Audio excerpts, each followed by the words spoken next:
აი დონალდ ტრამპი კი არის ტყუპები. ივნისშია დაბადებული. ეს ბუნკერ გამტარი ბომბი იყო, ნუ მიაქციოთ ყურადღებას.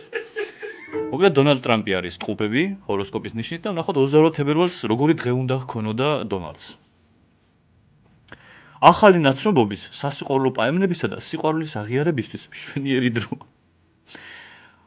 გირჩევთ წარსულის შეცდომებისა და წარუმატებლობაზე ნაკლები ვიფიქროთ, რასაც ტრამპი ზოგადად არასდროს არ აკეთებს.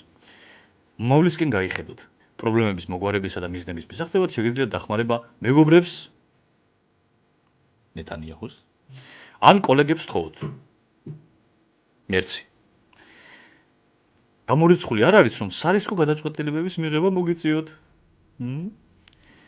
ვარსკვლავები გირჩევენ, ვარსკვლავები რა, პენტაგონი. ისეთი თანამიმდევრები იპოვოთ, რომლებსაც პასუხისმგებლობას გაუნაწილებთ. არაბული ემირატები, თურქეთი.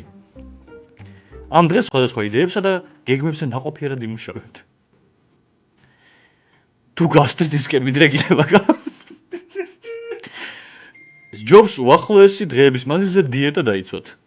ეს კუჩნაძავის პრობლემები მოკლედ ნამდვილად ორივე შემთხვევაში საინტერესოა.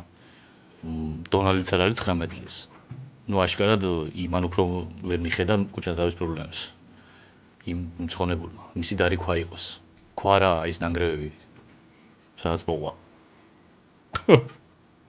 გამოიწერეთ თუ შეიძლება ჩვენი არხი. YouTube-ზეც გამოიწერეთ, Facebook-ზეც, Instagram-ზეც, TikTok-ზეც, ჯერ რაც არ დაუბლოგია სახელმწიფოს ყველგან გამოიწეროთ. YouTube-ზე გააქტიურეთ ზარის ღილაკი და როგორც გითხარით, ყველა ვინც ირანის მომხრეები ხართ და ირანის ეხმარებით ამ ომში, დაგვიწერეთ კოორდინატები, თქვენ შეიძლება რომ მოვიდეთ და გადაგიხვიოთ. მადლობა. შალომ.